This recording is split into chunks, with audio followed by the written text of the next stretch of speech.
Pues como ya vieron en la información de la iglesia, ¿no? El tema del sermón de hoy era las tentaciones. Vamos a hablar un poco acerca de ello a la luz de la Escritura y que el Señor sea edificándonos y ayudándonos. Y mi deseo es que llegue a ocurrir lo que hemos cantado, que el Señor muestre a Cristo a través de la predicación de su santa palabra, que sea revelando a Jesús a nuestros corazones y que sea mostrándonos la gloriosa riqueza de nuestro Señor Jesucristo, para que seamos así transformados a su imagen, fortalecidos, instruidos, levantados, y claro que sí, aquellos que aún no estén en Él sean salvados hoy. Amén. Hoy vamos a estar meditando, chicos, en Santiago, en el capítulo 1, versículos del 12 al 17. Santiago, capítulo 1, versículos del 12 al 17. ¿Están allí? Amén. Dice la palabra del Señor: Bienaventurado el hombre que persevera bajo la prueba, porque una vez que ha sido probado, recibirá la corona de la vida que el Señor ha prometido a los que le aman. Que nadie diga cuando es tentado, soy tentado por Dios, porque Dios no puede ser tentado por el mal, y Él mismo no tienta a nadie, sino que cada uno es tentado cuando es llevado y seducido por su propia pasión. Después, cuando la pasión ha concebido, da a luz el pecado, y cuando el pecado es consumado, engendra la muerte. Amados hermanos míos, no os engañéis. Toda buena dádiva y todo don perfecto viene de lo alto. Desciende del Padre de las luces, con el cual no hay cambio ni sombra de variación. Amén. Vamos a orar un momento, chicos, ¿sí? Padre, en el nombre de Jesús, Señor, te damos gracias una vez más por permitirnos, Señor, reunirnos. Y una vez más, Señor, poder tener la dicha, Señor, y la bendición de poder meditar en tu santa palabra, Padre. Queremos, Señor, escuchar tu voz y no queremos, Señor, los pensamientos e ideas del hombre. Queremos que usted sea ministrando, Señor, por su Santo Espíritu, su palabra en cada uno de nuestros corazones para edificarnos, Señor, y fortalecernos. Queremos dar frutos, Señor, a través de la predicación de su santa palabra. Sea usted transformando nuestras vidas, Señor. Queremos poder. Queremos, Señor, el poder de su evangelio. Queremos, Señor, de la gloria, la dicha, el gozo, la paz. Queremos, Señor, ser nutridos, avivados espiritualmente. Queremos ser lavados, Señor. Queremos dejar todas nuestras cargas, luchas en tus manos, Padre. Y que sea usted reformando y reconstruyendo, Señor, las vidas que el pecado ha destruido, Padre. Haznos a la imagen de Cristo a la luz de tu palabra. Es lo que te pedimos en el nombre de Cristo Jesús, Señor. Amén. Amén, amén. Amén.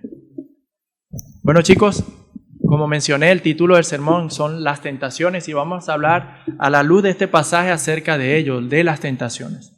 Pero antes de poder entrar al sermón y poder desglosar los versículos, me gustaría dar una pequeña introducción para que nosotros podamos contextualizar y así poder extraer todas las enseñanzas de este pasaje. Algo que ustedes deben entender, muchachos, es que la Biblia se ha escrito y la Biblia se ha enseñado y la Biblia se ha inspirado en contextos. Y eso es importante a la hora de entender cada versículo que nosotros vamos a estudiar. Y por eso, antes de comenzar el sermón, me gustaría que a modo de introducción mencionar algunos aspectos que tienen que ver con la carta de Santiago, algunos aspectos generales, ¿sí? En primer lugar, Santiago, el autor, ¿quién es él? Él es el hermano o el medio hermano del Señor Jesucristo. Jesús tuvo hermanos, María tuvo hijos, no solamente fue Jesús. Y Santiago, el autor de esta carta, es su medio hermano. Fue la persona que Dios usó para en muchas ocasiones y por varios años, se dice que hasta 20 años, llevar el liderazgo en la iglesia en Jerusalén. Santiago era un hombre que era considerado columna de la iglesia. Y es bien curioso porque Santiago en el principio no creía en el mensaje del evangelio, no creía en el Señor Jesucristo. Y eso lo podemos ver en el evangelio de Juan. Pero es Santiago ahora, transformado, cambiado, redimido por el poder del evangelio, quien ahora nos habla acerca de nuestro Señor Jesucristo. Él es el autor. En segundo lugar, Santiago, ¿a quién le escribe? Santiago le escribe a un grupo de hermanos que se encontraba en una situación de extrema pruebas. Santiago escribe a hermanos que estaban pasando por gran adversidad. estaban sufriendo grandes tiempos de prueba. Y les escribe para darles algunas enseñanzas sobre cómo deberían actuar, pensar y sentir en estos tiempos de prueba. La carta de Santiago ha sido considerada por algunos como el libro de Proverbios del Nuevo Testamento. Y lo vuelvo a repetir, como el libro de Proverbios del Nuevo Testamento. ¿Por qué destaco esto? Porque es un libro de sabiduría. Es un libro que enseña cómo se pone en práctica la sabiduría. Santiago toca diversos temas sobre el carácter, sobre la conducta, sobre la piedad, sobre la sabiduría en sí mismo, en su carta. Entonces, por eso es considerado como el libro de Proverbios del Nuevo Testamento. Por eso es difícil discernir cuál es la estructura de esta carta. Cuando ustedes lean una carta del apóstol Pablo, por lo general es muy sencillo saber que Pablo comienza hablando desde un punto o desde un extremo y quiere llegar a otro extremo, y entonces en el medio él explica cómo se llega de un sitio a otro sitio. Y eso para las cartas de Pablo es mucho más sencillo de discernir. Pero con la carta de Santiago, y es una de las dificultades de la carta, no podemos encontrar eso. Sin embargo, eso no quiere decir que Santiago escribía a la locura. No, él tenía un propósito, una razón, y él estaba siendo inspirado por el Espíritu Santo para hablar de verdades que eran importantes y necesarias para los primeros destinatarios, así como también lo son para nosotros actualmente.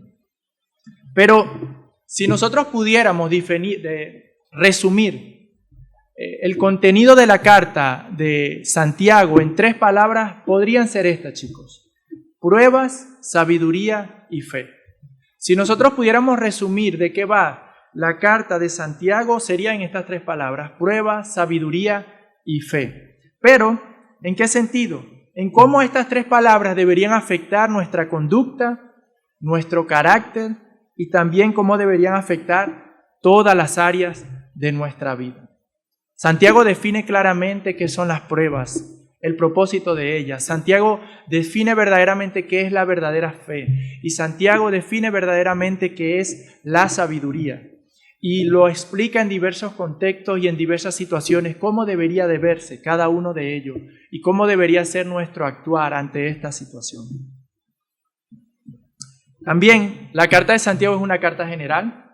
¿Qué quiero decir con esto, chicos? ¿O qué se dice con esto? Que Santiago no escribió como a veces leemos en la carta de Pablo, ¿no? Ustedes a veces leen, Pablo escribe a los Gálatas, o Pablo a los Efesios, o Pablo a los de Corinto.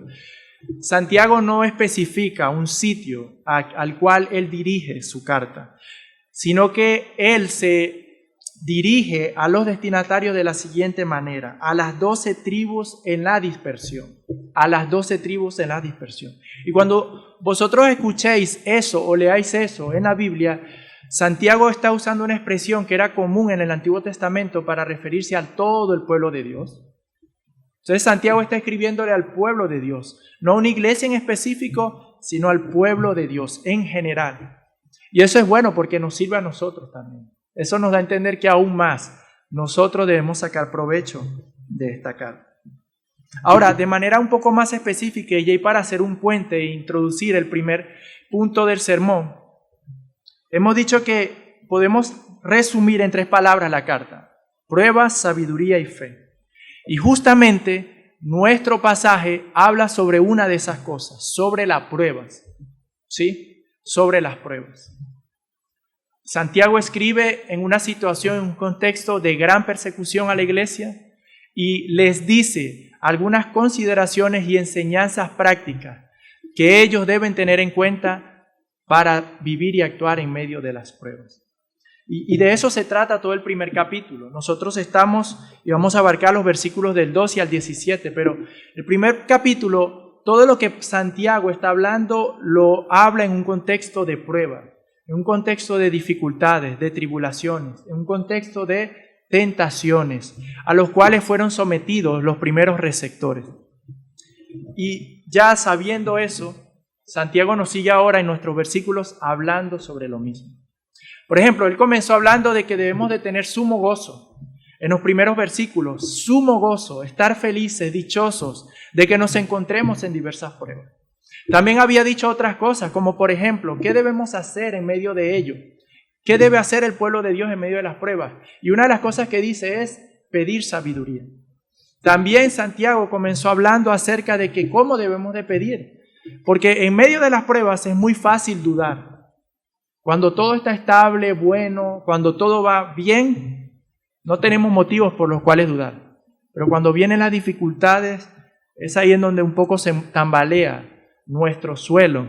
Y es ahí en donde nosotros realmente vemos, ¿no? ¿Para qué o de qué estamos hechos? Vemos realmente cuál es la razón o la prueba de nuestra fe. Y así viene Santiago hablando y hablando acerca de cómo debe actuar el creyente en las pruebas, cómo debe actuar el creyente en medio de las tentaciones. Y eso nos lleva a nuestro primer punto. Él sigue hablando acerca de ello. Pero ahora él dice, y el título del primer punto lo he establecido de esta manera: la dicha del que soporta la prueba. Comenzó diciendo que hay gozo en las pruebas y ahora en el versículo 12 sigue diciendo que en medio de las pruebas podemos ser dichosos. El versículo 12 dice: bienaventurado el hombre que persevera bajo la prueba, porque una vez ha sido aprobado, recibirá la corona de la vida que el Señor ha prometido a los que le aman. Bienaventurado el hombre, dichoso. La palabra en el original significa Macarius. Chicos, es una dicha, es una felicidad que no tiene nada que ver con cosas externas. Es una dicha y una felicidad profunda. Es un hombre bienaventurado en sí mismo. Es un hombre pleno. Es un hombre íntegro, completo. Es un hombre satisfecho. Es una persona que no tiene en lo absoluto carencia. Eso es lo que significa bienaventurado. Bienaventurado. Fíjense una cosa, chicos, que el mundo en el que estamos nos dice que si nosotros tenemos nuestro alrededor de cierta manera, eso entonces va a ocasionar que nosotros actuemos de cierta manera. Por ejemplo, ¿no? Para el mundo es imposible que estas dos palabras, prueba y dicha, tengan relación. Es imposible. Pero Santiago enfatiza algo, que el gozo, la dicha y la felicidad no tienen nada que ver con las circunstancias de los hombres. Que inclusive en los momentos de mayor adversidad de nuestra vida, nosotros podemos estar plenos, dichosos, felices. Y esa es la persona Macarius, la persona bienaventurada, bienaventurada. ¿Y quién no le gusta la dicha y la felicidad? Yo creo que no hay nada que en este mundo nosotros hagamos que no sea por eso. Miren, todos nosotros lo hacemos para glorificar a Dios, es cierto. Pero eso no quiere decir que nosotros, a la hora de glorificar a Dios, no disfrutamos. Nos deleitamos en Él. Nos gozamos en el Señor. Tenemos dicha y felicidad en su presencia. Eso es una seguridad. Eso es algo seguro, chicos. De que en el Señor Jesucristo, todo el que está en Él es bienaventurado. Bienaventurado. Es dichoso, es feliz. Fíjense una cosa, chicos. Santiago no dice, bienaventurado el hombre que nunca es tentado. O bienaventurado es el hombre que nunca siente alguna inclinación hacia el mal. O bienaventurado es el hombre que nunca siente tentación. No, dice, bienaventurado el hombre que persevera bajo la prueba. ¿Y por qué menciono esto, chicos? Porque muchas veces, algunos de vosotros en vuestra lucha contra el pecado, cuando sentís tentación hacia algo, alguna inclinación hacia el mal, automáticamente os decaéis en tristeza. Pensáis que simplemente por el mero hecho de sentir alguna inclinación o alguna tentación o alguna fuerza que los vaya a impulsar hacia hacer el mal, automáticamente os flageláis. Perdéis el gozo, perdéis la dicha y perdéis la felicidad. Automáticamente. Pero Santiago no está diciendo eso. Santiago no está diciendo que solamente aquella persona podrá ser feliz si nunca siente tentación. No, él está diciendo la persona que persevera, la persona que soporta, la persona que aguanta en la tentación, la persona que soporta en la prueba. Esa persona es bienaventurada. Y esto es importante mencionarlo, chicos. Porque ustedes desde ya tienen que entender que la vida es dura. Que la vida no es un carnaval como cantaba aquella mujer. Es mentira. El hombre intenta pintar la vida, intenta maquillarla, intenta usar métodos escapistas y de todo tipo de cosas, pero en la vida hay pruebas, dificultades, luchas y horribles, y son duras y fuertes. Pero es una bendición poder saber que en medio de ellas nosotros podemos tener gozo y podemos tener dicha plena. Ustedes a lo mejor, por su edad, por la poca responsabilidad que tienen, a lo mejor no están tan inmersos en ella. Pero en la medida que vayan creciendo y vayan adquiriendo más y más responsabilidad, más y más dificultad vendrán a su vida. Es una realidad. Y quiero que se graben esto, chicos. Hay un evangelio diabólico que se predica en las calles, que no es el evangelio de Dios, que dice que Jesucristo vino a quitarle los problemas a las personas. Y eso es una mentira del diablo. De hecho, Jesucristo promete que por causa de Él, en este mundo nosotros sufriremos. Eso es una promesa de Cristo. Pero también en esa misma promesa el Señor dice, pero confiad, yo he vencido al mundo. Y vosotros, en la medida que vayáis creciendo, en esa misma medida vais a cada día más experimentar pruebas. Ahora las estáis experimentando, pero a lo mejor no en la medida, no en la intensidad que otros ya la están experimentando. Pero van a venir pruebas, van a venir dificultades. Sin embargo, en medio de ellas podemos tener gozo, dicha, podemos ser bienaventurados. Podemos ser bienaventurados. Si algo nos enseña la Escritura es que el gozo y la dicha del ser humano no está en las circunstancias, sino en una persona, en Cristo Jesús, en Él, en la persona de nuestro Señor Jesucristo. Es muy fácil, chicos, ser feliz, pleno, es muy sencillo serlo cuando todo va bien. Es muy sencillo. Pero cuando vienen las dificultades a nuestras vidas, es ahí en donde valoramos el gozo de Cristo Jesús, la dicha. Ustedes no saben las horribles consecuencias por las que pasa una persona desalentada. No lo saben aún. Una persona sin esperanza, una persona decaída emocionalmente. Es horrible lo que puede llegar a ser una persona así. Pero en Cristo Jesús nosotros somos dichosos, somos gozosos, inclusive en los momentos de adversidad. Y eso es algo que Santiago enfatiza una y otra vez. Por ejemplo, Santiago 1:2, como lo mencioné, tened por sumo gozo, hermanos míos, el que os halléis en diversas pruebas, sabiendo que la prueba de vuestra fe produce paciencia. Tened por sumo gozo. Es un mandamiento, tened. Es un imperativo, sean felices. Y mira lo que dice, el que os halléis en diversas pruebas. No es tener gozo en medio de las pruebas, no, es tener gozo porque estáis en prueba. Sé felices porque estáis en prueba. ¿Por qué? Porque Santiago es sabio, inspirado por el Espíritu Santo. Él sabe que las pruebas en las manos de Dios y para el pueblo de Dios tienen un propósito trascendental. Producen en este caso paciencia. Trabaja nuestro carácter. Dios usa las pruebas y las dificultades de la vida con un fin glorioso. Y esa es una esperanza gloriosa que nos da la palabra de Dios. Que Dios en medio de las dificultades no ha perdido el control. Él sigue estando bajo el control. Y que Dios, a pesar de las dificultades, es todopoderoso, sabio para utilizarlas como Él quiera para el beneficio de su pueblo. Un texto que siempre se cita. Porque a los que aman a Dios todas las cosas cooperan para bien. Todas las cosas, chicos. Todas las cosas. Dios las puede utilizar para el bien. Una enfermedad, Dios la puede usar para el bien. Un momento de pérdida económica, Dios la puede usar para el bien. Inclusive, chicos, nuestros propios pecados, Dios es capaz de usarlos para el bien.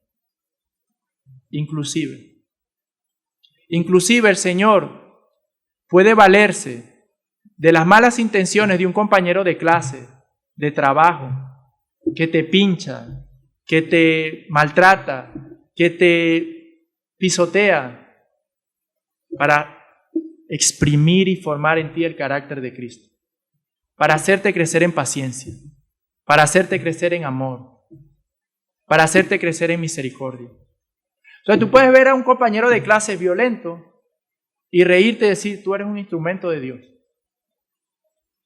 O puedes mirarlo y tenerle temor, llorar y ocultarte y vivir siempre escondiéndote de él. O puedes mirarlo y decir, tú puedes ser un instrumento de Dios.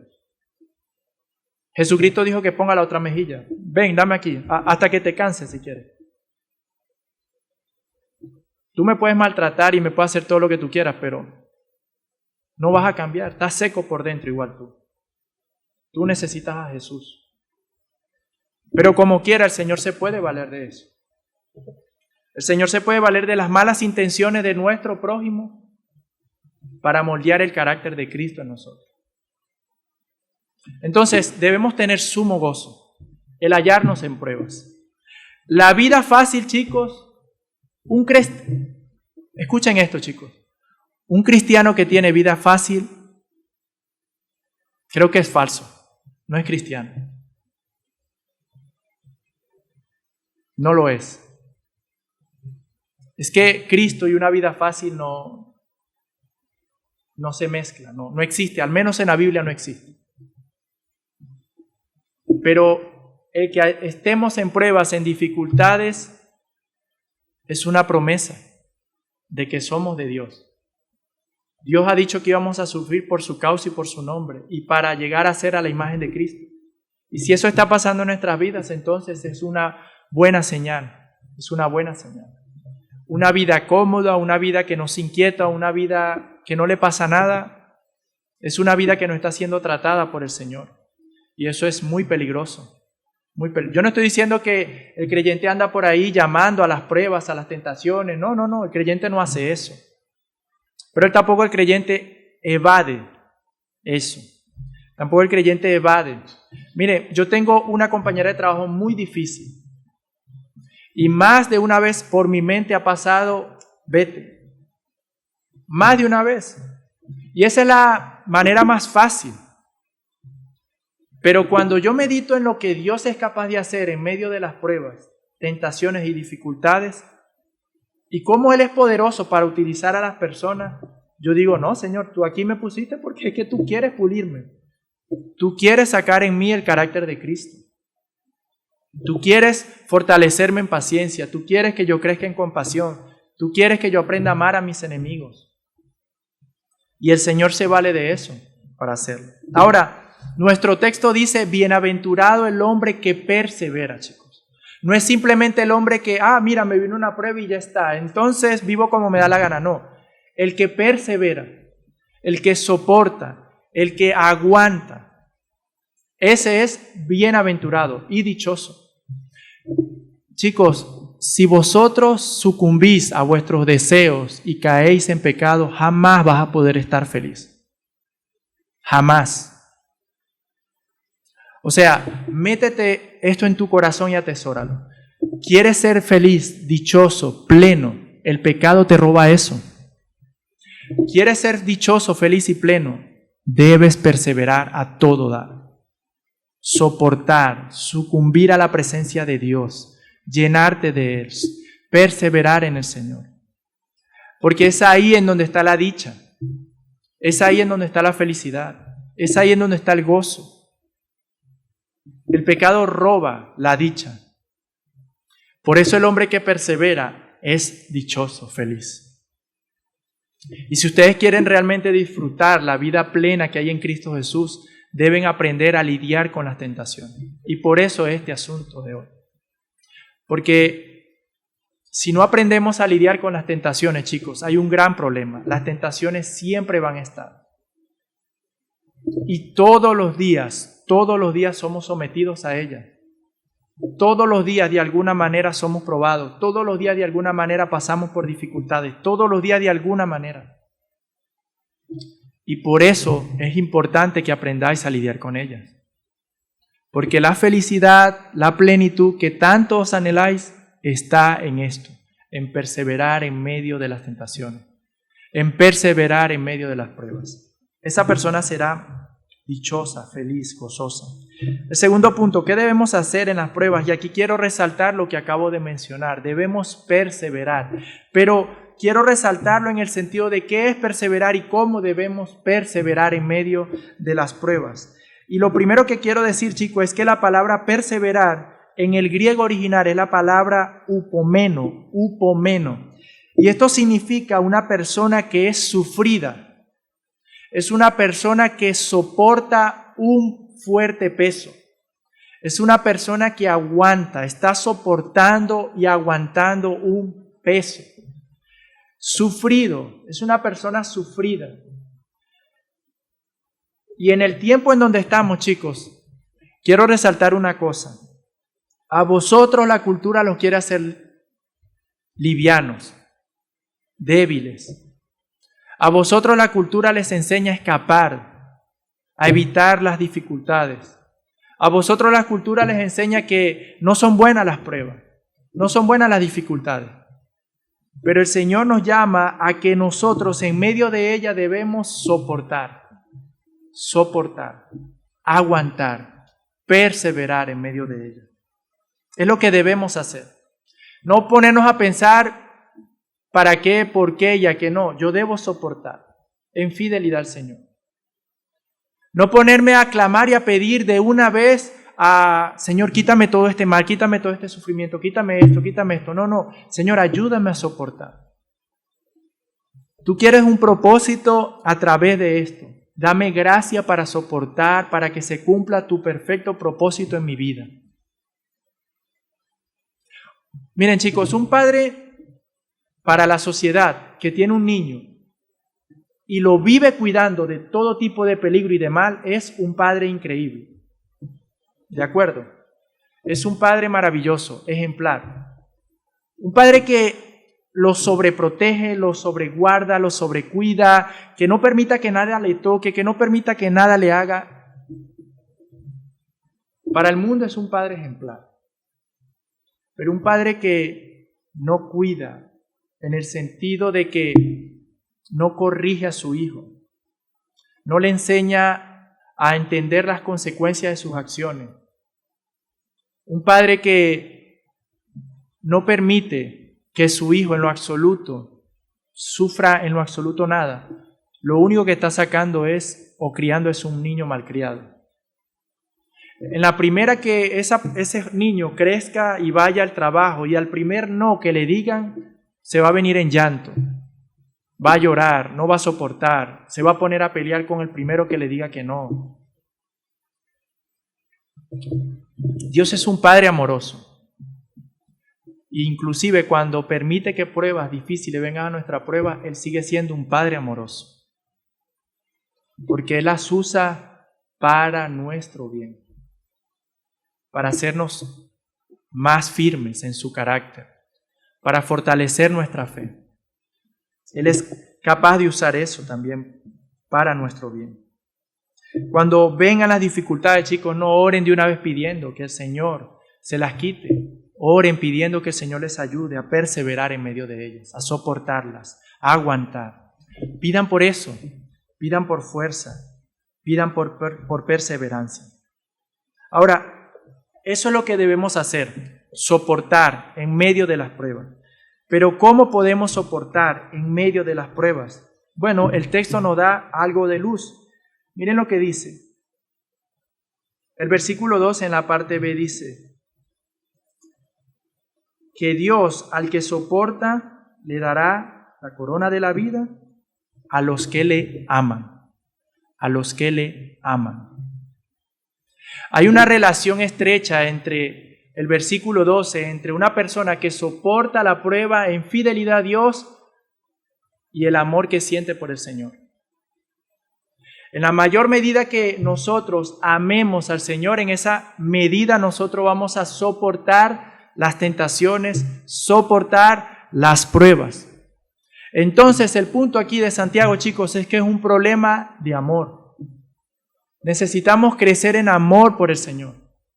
Necesitamos crecer en amor por su nombre, por su causa, por sus propósitos, por su gloria. El problema nuestro es que nos amamos demasiado a nosotros mismos, a tal punto que muchas veces llegamos a amarnos más que a Dios.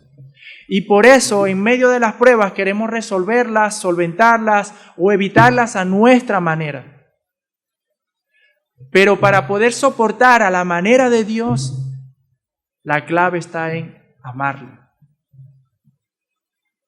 en amar al Señor. Yo podría soportar sufrimiento por John Jairo. Yo podría soportar que alguien me coja, me agarre y me diga, mira, si tú no me dices dónde está él, pues te voy a comenzar a torturar. Y puede que yo comience diciendo, pues haz lo que tengas que hacer. Y confío que si el amor de Dios está en mí, creo que puedo aguantar. Pero sería muy distinto si alguien coge a Mateo, mi hijo, y me dice que si yo no le comento lo que le debo de comentar,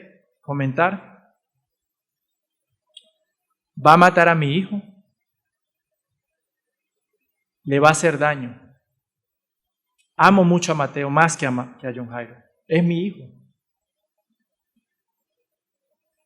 Por ahora Mateo yo lo amo y creo que el Señor lo va a hacer parte del pueblo de Dios. Y yo lo amo como si ya Él fuese parte del pueblo de Dios, creyendo que Él es parte del pueblo de Dios. Pero mi amor por Él me hará soportar muchas más cosas de las que yo puedo soportar que mi amor por John Jairo. Pero si yo lo llevo a otro lado, mi amor por Nísida me hará soportar muchas más cosas que mi amor por Mateo. Y si lo llevo yo a otro lado, mi amor por el Señor me hará soportar muchas más cosas de las que yo puedo soportar en amor por mi esposa o por mi hijo. ¿Queréis soportar, perseverar en la tentación, chicos? Os falta crecer en amor en el Señor. Conocer más al Señor, deleitarse más de Él, conocer su grandeza, conocer sus atributos, conocer su poder, para que crezcáis en el amor del Señor, para que cada día la medida del amor de Cristo Jesús aumente en vuestros corazones. Esto describe el motivo para resistir la prueba. Nosotros debemos tener una mayor motivación para resistir las tentaciones y las pruebas. ¿Por qué, chicos? Porque yo creo que una persona cuando cae en tentación y peca, esa persona lo hace porque ama lo que está haciendo. Esa persona se deleita en lo que hace, disfruta lo que hace, sabe que no está bien, pero ama lo que hace. O se ama mucho a sí mismo. Pero si nuestro amor por el Señor es mayor que el amor por nosotros mismos y el amor por nuestros deseos, en esa misma medida nosotros vamos a tener motivos para soportar y perseverar en medio de la tentación. Chicos, les voy a contar un secreto que a lo mejor no es un secreto para ustedes, pero vuestros padres no se cansan de pensar que si ustedes tenéis buenas relaciones, buenas personas que los acompañen, si tenéis un buen ambiente, entonces en ese sentido vosotros vais a ser mejores. Ellos no cansan de pensar en eso, y es un error. No. En la medida en que vosotros améis y sea el amor de Dios derramado en vuestros corazones, ahí seréis transformados. Ahí vosotros tendréis muchas razones y más que suficientes para que cuando vuestros colegas los inviten a hacer algo malo e indebido, para que cuando vuestros deseos de pasiones desordenadas se despierten en vosotros y los lleven a pecar, ustedes decir, no, pero yo amo más a mi Señor. Yo deseo glorificar más a mi Señor. Lo amo más que a mí mismo. Entonces, una de las cosas que debemos hacer es crecer en amor. Crecer en amor. Pero también Santiago ya había dado otras razones, otras motivaciones, otras enseñanzas que debemos tomar en cuenta a la hora de perseverar, para poder perseverar en medio de las pruebas. Por ejemplo, Santiago capítulo 1, versículo 5 dice, y si alguno de vosotros tiene falta de sabiduría, pídala a Dios, el cual da a todos abundantemente y sin reproche, y le será dada. Sabiduría manda Santiago.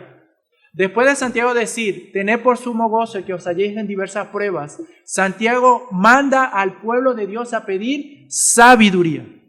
Porque si algo necesitamos en medio de dificultades es pensar sobria y sabiamente. Porque en medio de las pruebas, chicos, una mala decisión puede arruinar tu vida. Una mala decisión puede marcar desde allí tu vida. En medio de la tentación, un hombre ha destruido su familia por la inmoralidad sexual. En medio de la tentación, por no saber lidiar con ella, por no saber meditar con ella, por no ser sabio en ella, personas han destruido la vida de sus hijos. Han perdido a seres queridos. Y por eso Santiago nos manda a buscar sabiduría en medio de las tentaciones, en medio de las pruebas. Y es algo que debemos hacer, chicos. Debemos clamar a Dios, que es la fuente de toda sabiduría. Que Dios nos dé discernimiento, sabiduría, para podernos conducir en los momentos de dificultad. En los momentos de dificultad, una cosa que es horrible y que llega a pasarnos es que perdemos la noción de las realidades muchas veces. El problema nos nubla tanto que perdemos el juicio. Y eso nos lleva a actuar torpemente, a actuar de una manera rápida, con prisas. Otras veces nos lleva a intentar resolver las cosas a nuestras fuerzas. Pero en medio de las pruebas y dificultades necesitamos crecer en sabiduría. Y si quieren perseverar en las tentaciones, si quieren perseverar, pidan al Señor sabiduría. Porque la sabiduría va más allá de simplemente un concepto intelectual o una capacidad intelectual. Tiene que ver con mucho más que eso. Tiene que ver con la manera en que nos conducimos. Tiene que ver con nuestra conducta. Por ejemplo, Proverbios capítulo 2, versículos 9 al 13 dice: entonces discernirás justicia y juicio, equidad y todo buen sendero, porque la sabiduría entrará en tu corazón y el conocimiento será grato a tu alma. La discreción velará sobre ti, el entendimiento te protegerá para librarte de la senda del mal, del hombre que habla cosas perversas, de los que dejan las sendas de rectitud para andar por los caminos tenebrosos. Mira lo que hace la sabiduría. La sabiduría te protege, la sabiduría te preserva, la sabiduría te libra del hombre malo, que te guía por caminos y sendas tenebrosas y por destinos de perdición. La sabiduría guarda a los jóvenes. Salomón en Proverbios capítulo 1 y capítulo 2 está hablando de los beneficios de la sabiduría, de la importancia de la sabiduría. Y le está hablando a su hijo y le está diciendo: hijo, inclina tu corazón a ella, búscala como al oro y la plata, esfuérzate por adquirirla, porque ella hará que tengas esto, seas preservado, seas guardado, seas librado del mal. La sabiduría nos enseña a discernir justicia, juicio, equidad y buen camino. Justicia, juicio, equidad y buen camino. Y en medio de la tentación, eso es lo que debemos hacer. Discernir lo que Dios quiere que hagamos. Y la sabiduría de Dios está en su palabra, dada a los hombres para que nosotros en toda circunstancia podamos ser equipados, enteramente preparados para toda buena obra. ¿Quieres ser fiel al Señor en medio de las tentaciones? ¿Quieres librarte de la tentación? ¿Quieres andar en fidelidad a Dios a pesar de las pruebas y luchas? Necesitas crecer en sabiduría. Pero también tenemos el ejemplo de nuestro Señor Jesucristo en la perseverancia. Mateo capítulo 4, versículo 1 al 11 dice: entonces Jesús fue llevado por el Espíritu al desierto para ser tentado por el diablo. Y después de haber ayunado 40 días y 40 noches, tuvo hambre. Y vino a él el tentador y le dijo: si eres hijo de Dios, di que estas piedras se conviertan en pan. Él respondió y dijo: escrito está, no solo de pan vivirá el hombre, sino de toda palabra que sale de la boca de Dios. Entonces el diablo le llevó a la santa ciudad y le puso sobre el pináculo del templo y le dijo: si eres hijo de Dios, échate abajo, porque escrito está, a sus ángeles mandará acerca de ti y en sus manos te sostendrá, para que no tropieces con tu pie en piedra. Jesús le dijo, escrito está también, no tentarás al Señor tu Dios. Otra vez le llevó el diablo a un monte muy alto y le mostró todos los reinos del mundo y la gloria de ellos y le dijo, todo esto te daré, si postrado me adorares. Entonces Jesús le dijo, vete Satanás, porque escrito está, al Señor tu Dios adorarás y a Él solo servirás. El diablo entonces le dejó y he aquí vinieron ángeles y le servían. Cuando venga la tentación, chicos, debéis hacer lo que el Señor Jesús. Someteos a la palabra de Dios. Miren cómo el Señor le respondía, escrito está Satanás, escrito está Satanás, escrito está Satanás. Date un placer en la pornografía, escrito está Satanás. Los inmorales no heredarán el reino de los cielos. Date un placer en la envidia, codicia, avaricia, escrito está Satanás. Que sea despojado toda envidia, codicia, avaricia y todo mal de vosotros. Deseáis vanagloria, escrito está Satanás. Toda gloria debemos dar a nuestro Señor.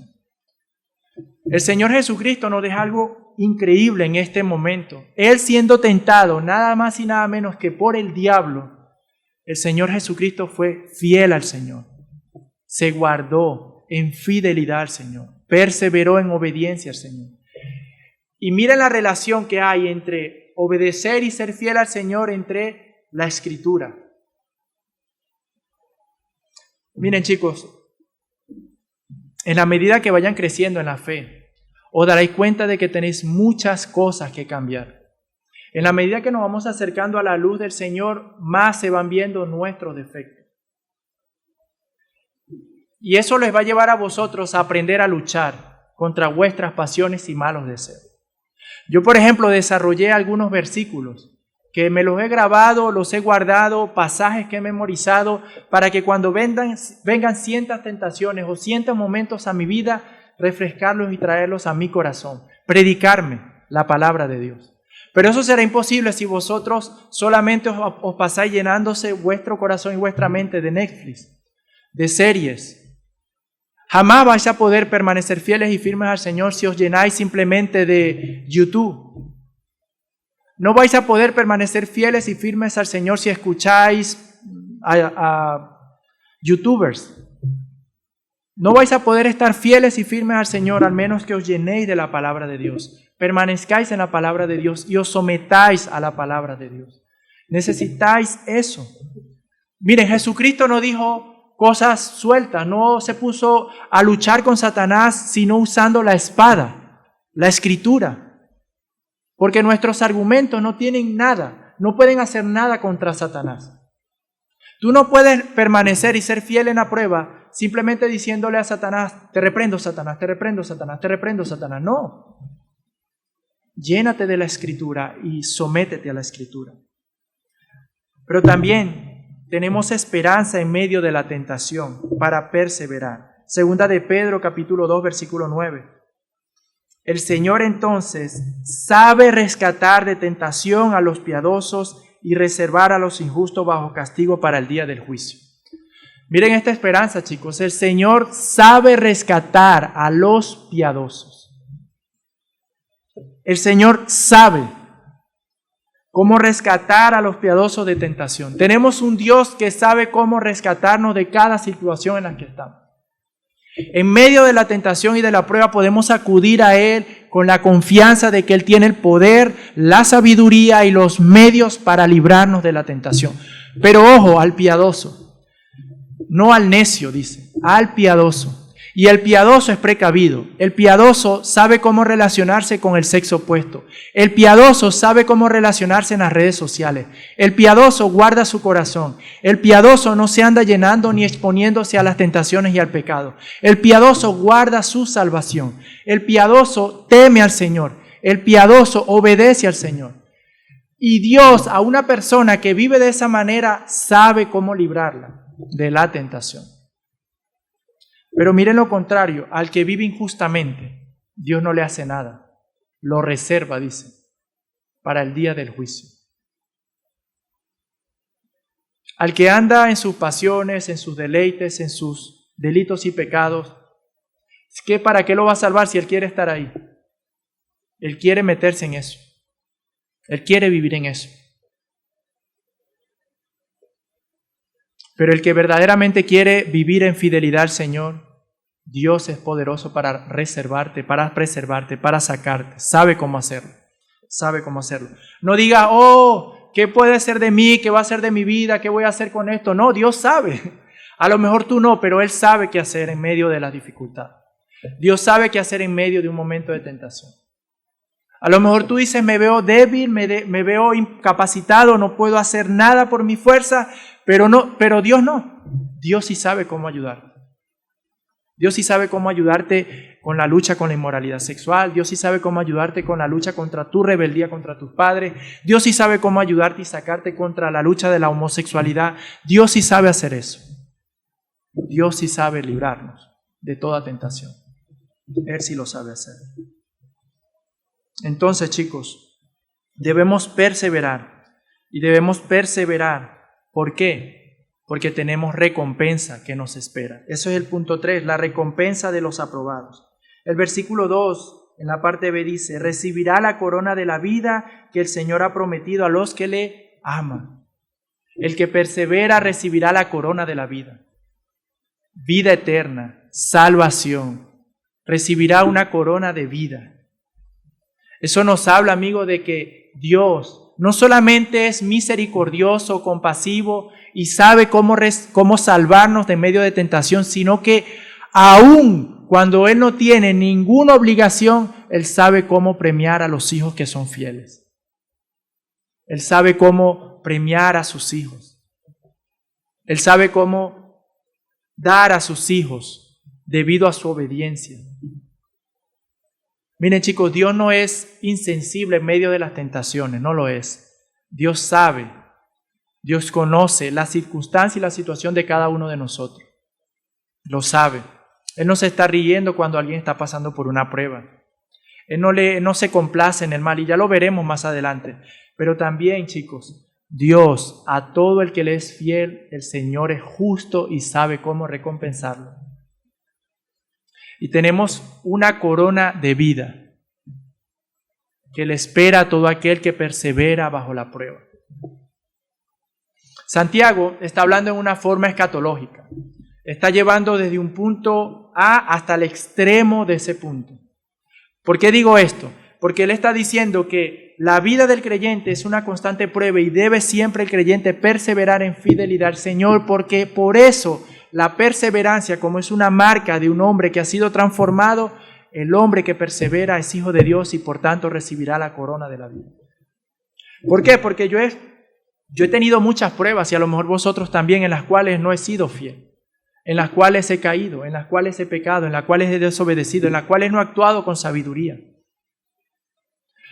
Pero una cosa es que me pase una vez y otra cosa es que yo viva constantemente en ese estilo de vida licencioso, pecaminoso, rebelde, necio.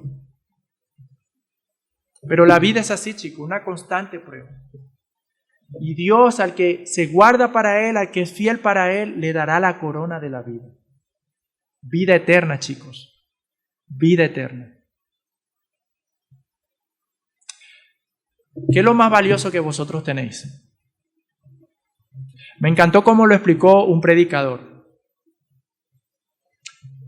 Para hablar acerca de la lucha contra el pecado, un hombre dijo que si tú quieres que una persona deje de cometer, y en este caso fue específico, inmoralidad sexual, deje de ver pornografía, ponle una pistola en su cabeza y le dice, en el momento en que tú pongas un video pornográfico te vuelo los sesos.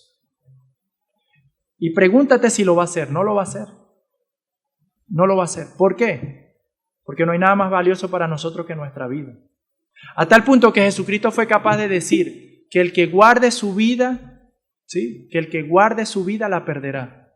Jesucristo sabe que nosotros amamos tanto nuestra vida y nuestro bienestar que podemos llegar nosotros a guardarla, a preservarla, a atesorarla más. Inclusive puede llegar una persona que a obedecerle a Él. Y Dios, chicos, nos está diciendo que por ser fieles a Él, por perseverar, nos dará la corona de la vida. Vida eterna. Vida eterna. Porque cuando viene la muerte, chicos, vosotros no vais a llevarse vuestros títulos, no vais a tener riqueza, dinero, nada de eso vais a poder llevar.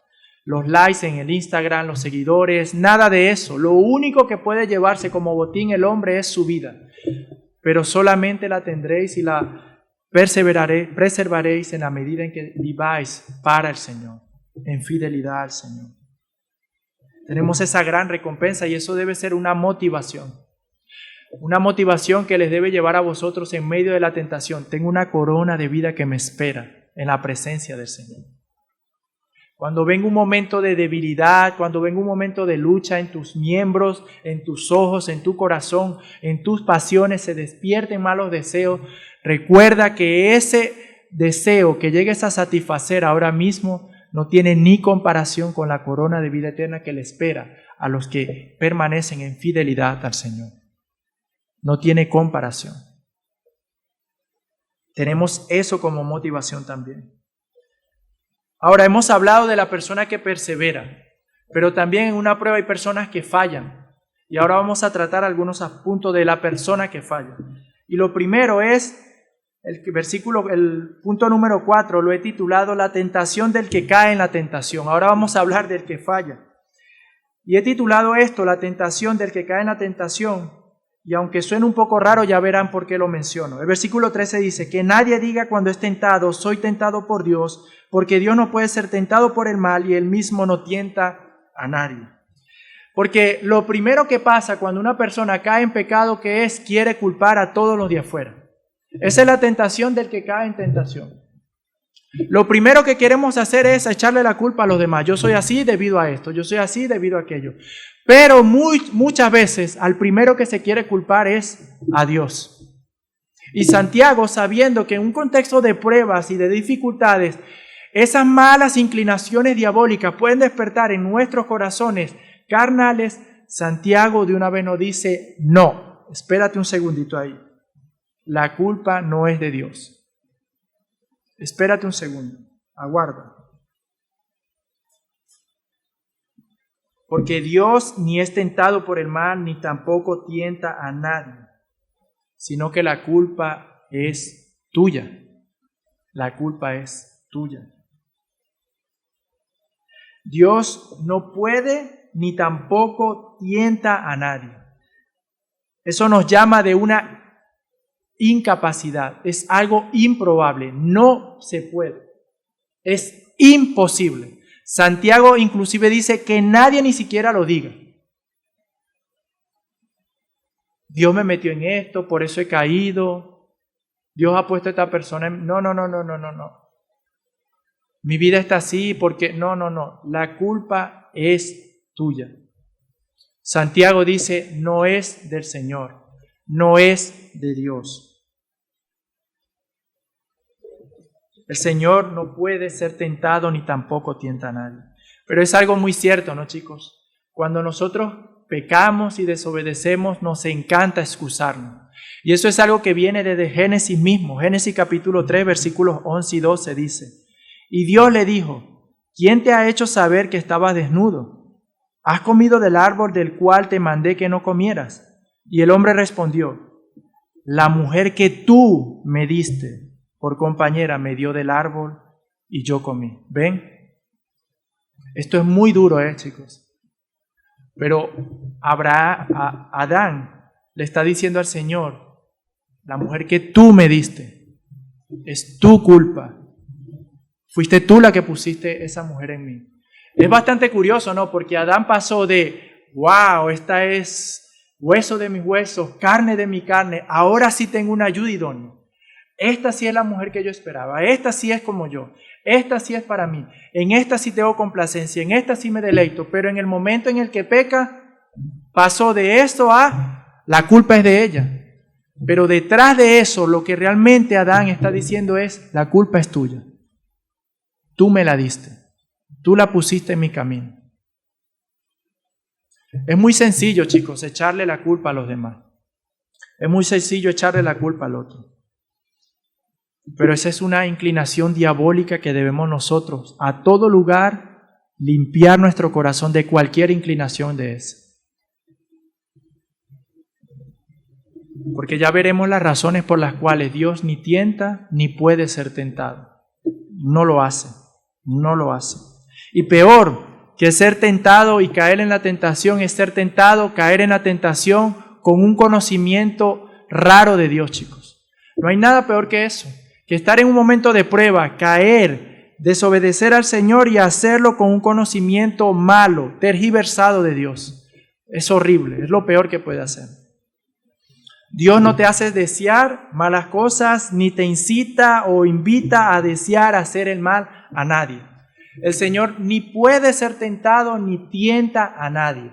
Hay una incapacidad allí, es imposible, no proviene del Señor nuestros deseos e inclinaciones a hacer el mal. ¿Por qué, chicos? Porque el Señor es santo, el Señor es luz, el Señor no se complace con la iniquidad, el Señor no tiene ninguna mala motivación, no viene de Él ningún mal deseo, ninguna grieta hay en su carácter, Dios no tiene necesidad alguna fuera de sí mismo, Dios no necesita algo y por eso va, si lo pudiera tener, Dios no necesita de nada fuera de sí, Él está completo en sí mismo, Él no necesita ser tentado, Él no necesita riqueza porque Él es el dueño de todo, Él no necesita nada porque Él está pleno en sí mismo, el Señor es bueno, es luz y en Él no hay tinieblas, el Señor no puede ser tentado ni tampoco puede tentar a nadie, es imposible,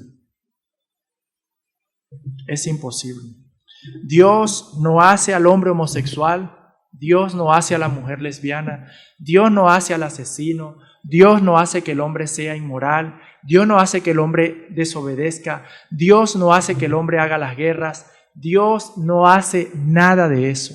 Él jamás, es imposible, jamás Él incitará a una persona a que peque. Dios es bueno en gran manera. Santo, santo, santo es el Señor y Él en lo absoluto jamás invitará a una persona a hacer el mal. Y eso es algo glorioso, chicos, porque tú puedes dudar de mí. Tú tienes razones de dudar de que yo te invite a mi casa, porque yo pudiera, por mi naturaleza invariable y pecaminosa, yo pudiera, consciente o inconscientemente, incitarte a hacer algo que no sea debido. Y por eso tienes tus razones de orar antes de ir a una reunión, de orar antes de quedar con una persona, de orar antes de hablar con alguien, de orar antes de recibir un consejo. ¿Por qué? Porque nosotros somos falibles, pero Dios no.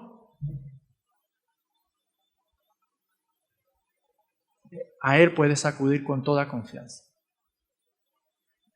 Él es bueno, Él es justo, Él es santo, Él es luz.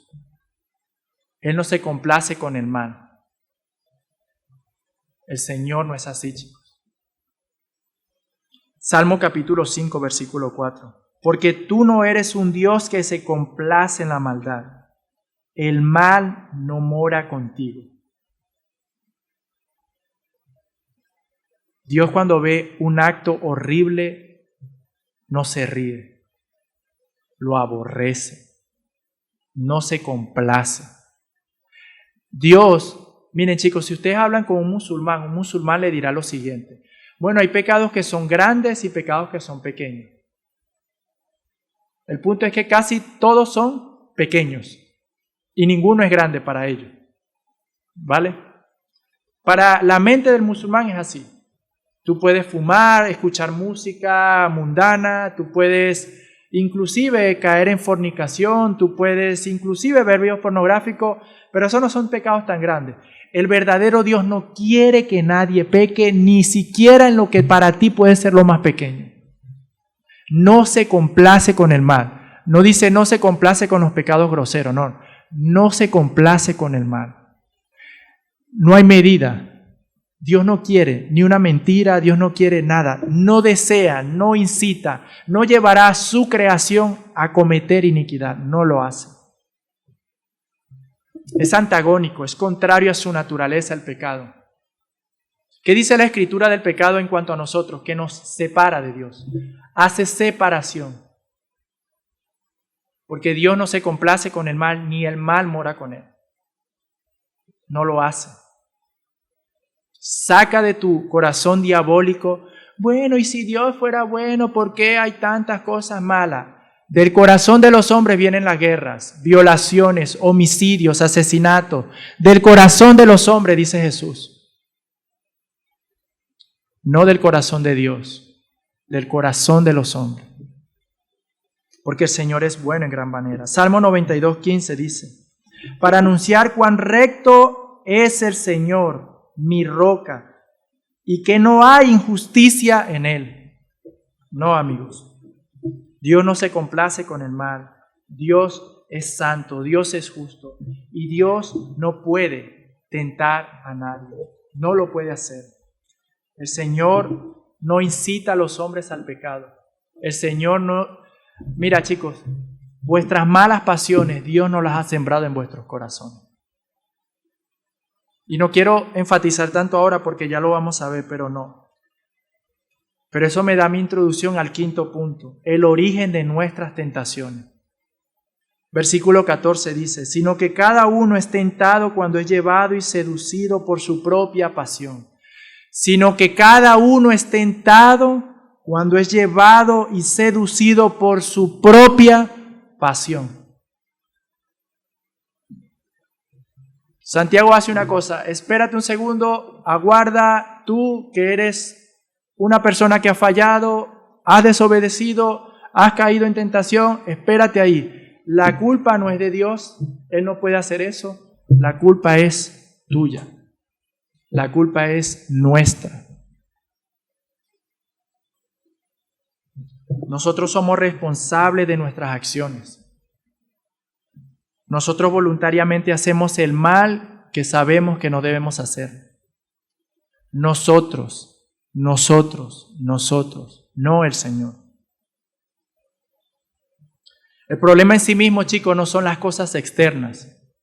El problema en sí mismo no es la riqueza. El problema en sí mismo no es una posición de poder, lo que corrompe al hombre. El problema en sí mismo no es la inmoralidad sexual que hay en las calles. El problema en sí mismo no es que vuestros padres no fueron muy cuidadosos con vosotros y no les dieron el mejor ejemplo de paternidad. El problema está en nuestras propias pasiones. Santiago apunta hacia nuestro corazón. Santiago nos está enseñando algo, chicos. En sí mismo, 10,000 euros ahí no es una tentación. La tentación se da debido a la pasión que hay en mí. Y de eso vamos a hablar ahora. Porque la palabra pasión en el original, la palabra que más se aproxima en castellano es concupiscencia. Concupiscencia. Y esto es un apetito desordenado de placeres, un deseo desmedido de satisfacción carnal. Las concupiscencias son los malos y desordenados deseos que tenemos en nuestro corazón. Son las pasiones desordenadas que nos incitan a hacer lo que no debemos hacer. Chicos, todos nosotros fuimos hechos para darnos placer. Dios nos hizo seres de placer. Dios nos hizo para que podamos satisfacernos. Dios hizo el sexo para que el hombre se satisfaga en el sexo. Dios hizo las papilas gustativas para que nos satisfacemos por medio de ellas, para que tengamos deleite cuando comamos.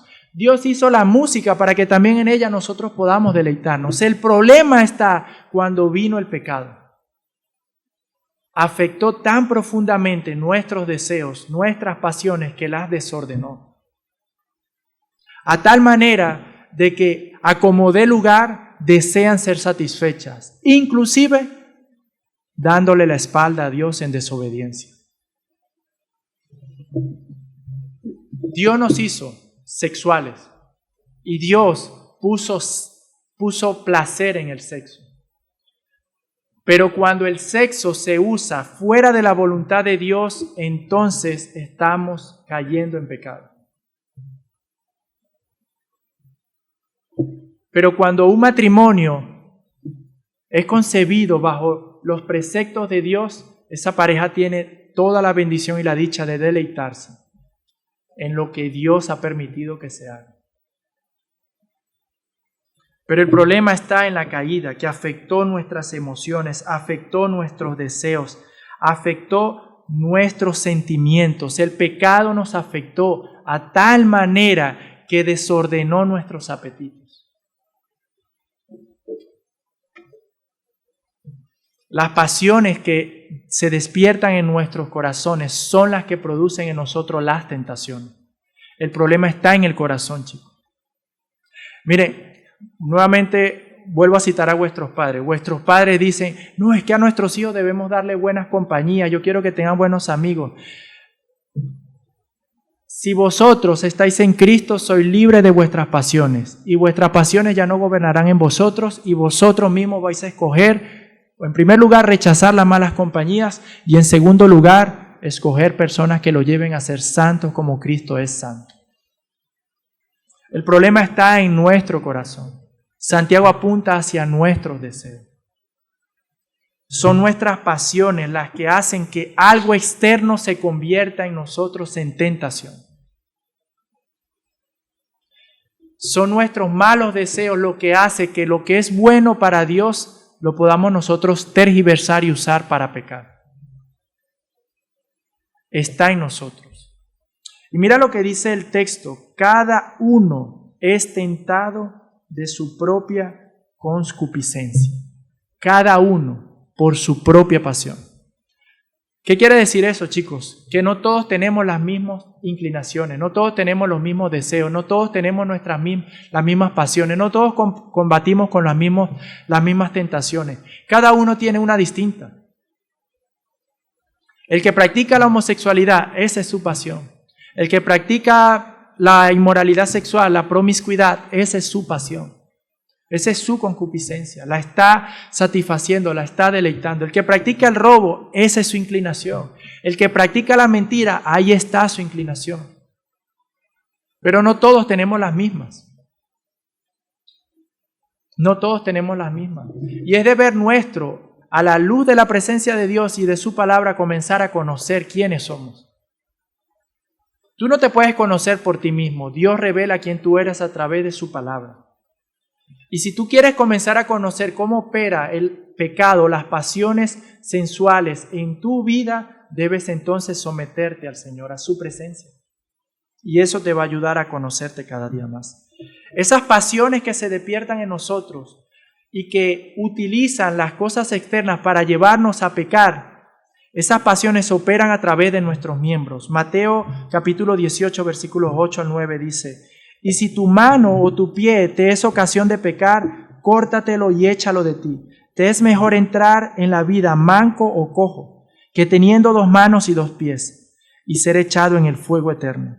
Y si tu ojo te es ocasión de pecar, arráncatelo y échalo de ti. Te es mejor entrar en la vida con un ojo, que teniendo 2 ojos, ser echado en el infierno de fuego. Ellos operan a través de nuestros ojos, ellos operan a través de nuestras manos, ellos operan a través de nuestro cuerpo. ¿Para qué? Para llevar a concebir la pasión, para llevar al pecado.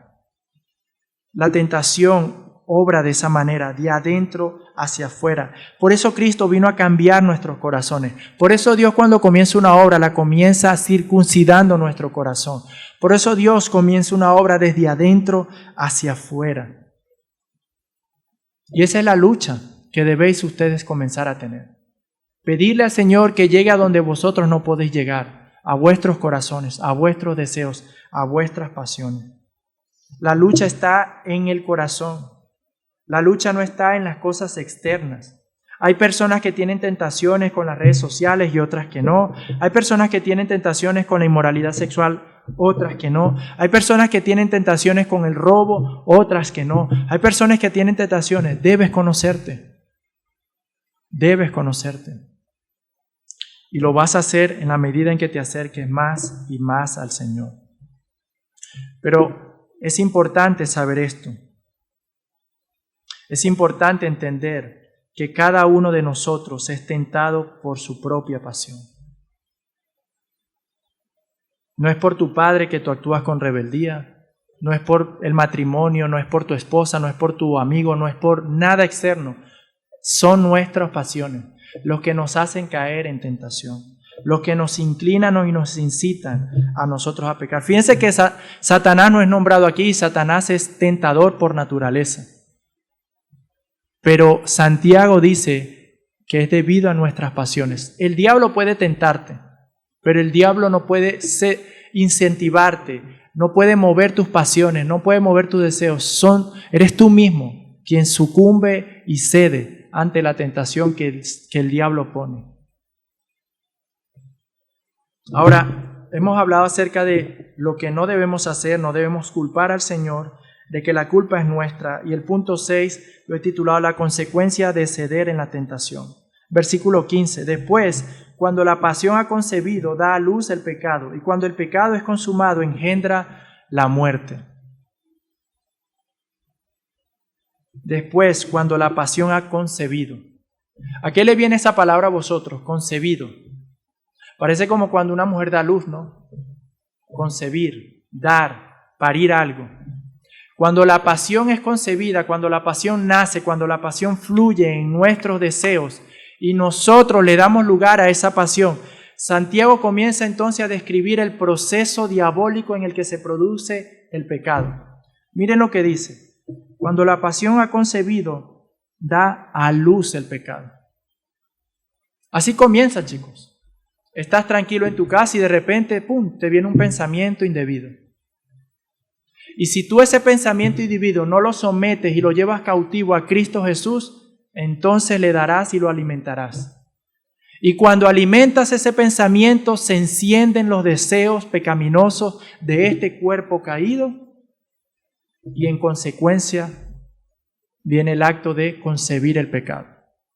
Miren lo que dice el autor C.P. Pludi. Cuando satisfacemos nuestro propio deseo, el pecado será su hijo y la muerte será su nieta. Cuando satisfacemos nuestro propio deseo, el pecado será su hijo y la muerte su nieta. Santiago lo lleva desde allí. Comienza con nuestras pasiones y termina en muerte. Comienza con un deseo y si ese deseo no lo sometemos a Cristo, ese deseo concibe en nosotros, nos agarra, nos domina y eso nos lleva a concebir el pecado, al acto, a la acción de pecar y luego engendra la muerte. Santiago nos lleva a la mayor consecuencia del pecado, la muerte. Así como la obediencia lleva a la vida, el pecado lo lleva a la mayor consecuencia, la muerte. Y si Dios dice en su palabra que el pecado engendra muerte, eso engendra. Y si tú ves a tus colegas teniendo relaciones sexuales sin casarse, promiscuidad, y tú lo ves que ríen y son felices, no te engañes. El pecado engendra muerte.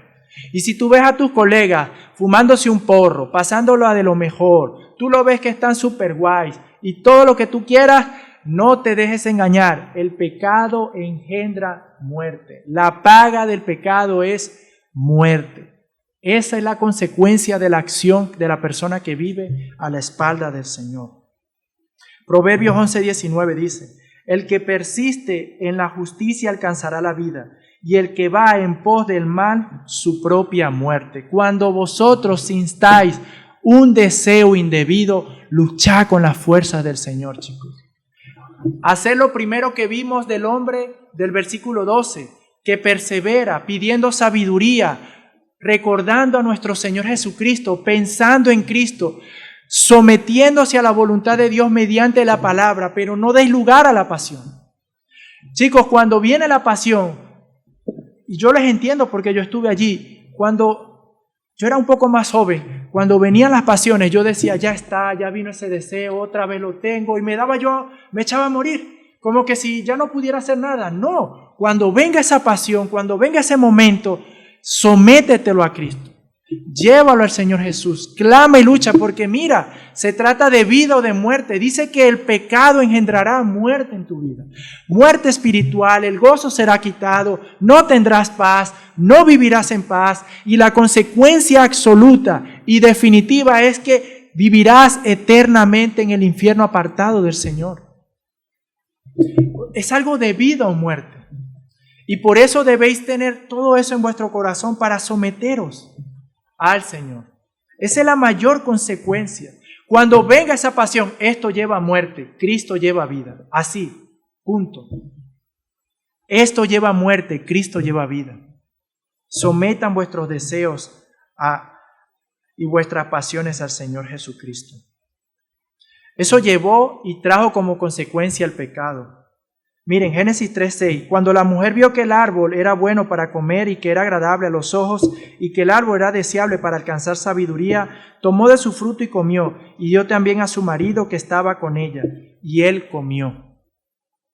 Cuando Adán y Eva estaban en el huerto del Edén en una actitud perfecta, cuando estaban en perfección, ellos fueron tentados y sucumbieron a sus deseos y cayeron en pecado. Ellos estaban en el jardín del Edén. El primer Adán fue llevado y seducido por sus pasiones. Se entregó y a su desobediencia trajo como consecuencia la muerte. Romanos 5 lo dice de esa manera, porque por la desobediencia de Adán entró el pecado en el mundo.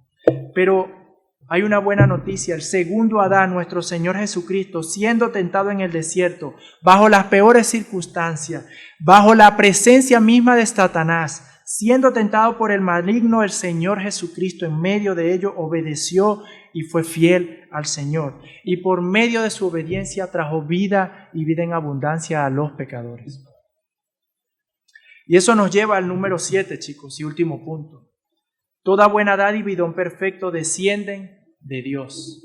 Toda buena dádiva y don perfecto descienden de Dios. Versículos 15 al 16 y 17 dice: Amados hermanos míos, no os engañéis.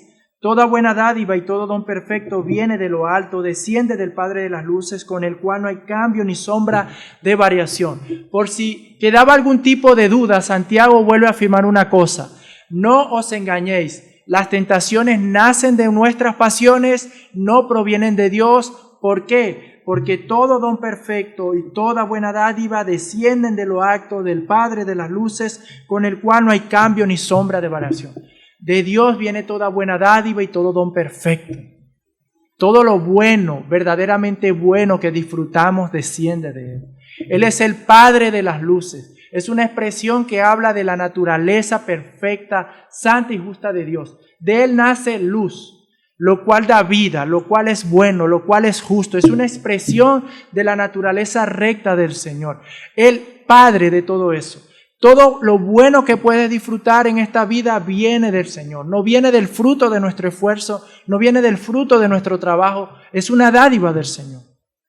Y podemos pasar todo un día y parte de una tarde y parte de una noche, inclusive toda la vida, dando razones y motivos de las buenas dádivas que Dios nos ha dado. Pero quería dejar este último versículo para recordarnos la mayor dádiva que el Señor ha dado a la humanidad, y ha sido nuestro Señor Jesucristo. Juan capítulo 3 versículo 16, porque de tal manera amó Dios al mundo que dio a su Hijo unigénito, para que todo aquel que cree en Él no se pierda, mas tenga vida eterna. Chicos, Dios os da vida, Dios os da salud, Dios os da la comida, Dios nos da todo, el trabajo, la sabiduría. Él sostiene cada género humano. El Señor nos ha dado grandes dádivas, bendiciones, pero ninguna como aquella que descendió desde el cielo, como nuestro Señor Jesucristo. Él es la dádiva del Señor. El pecado y nuestras pasiones de nosotros proceden a toda la iniquidad y la maldad que hay en este mundo. Pero de Dios, Él mandó a su Hijo unigénito para que haya vida y la haya en abundancia. Vuestras pasiones, si las obedecéis, las llevarán a muerte. Pero Jesucristo, si lo obedecéis, Él les dará vida y vida en abundancia. Dios amó de tal manera al mundo que dio a su Hijo unigénito. Entregó a Cristo Jesús. No hay mayor expresión de amor, no hay mayor expresión de bondad que la que nosotros podemos ver en la persona de Cristo. Cristo nos libró de la condición vana en la que vivíamos. Cristo nos libró de la condición de enemistad con Dios. Cristo nos libró de la vana manera de vivir. Cristo es la propiciación por nuestros pecados. Cristo es la justicia y la perfección que tú y yo no tenemos. Cristo es el gran sumo sacerdote que intercede por nosotros ante la presencia de Dios. Cristo es el Mesías y el Salvador. Y todo el que está en Él tendrá vida y vida en abundancia. Vamos a orar, chicos. ¿Sí? Padre, te damos gracias por tus misericordias. Gracias porque eres bueno. Gracias porque todo buen don y toda buena dádiva desciende de ti. Gracias porque en Cristo tenemos esperanza y ya no somos esclavos de las pasiones y de nuestros deseos. Gracias, Señor, por tu palabra. Gracias por este tiempo. Bendice este tiempo y que sea grato para ti. Es lo que te pedimos en Cristo Jesús. Amén, Señor.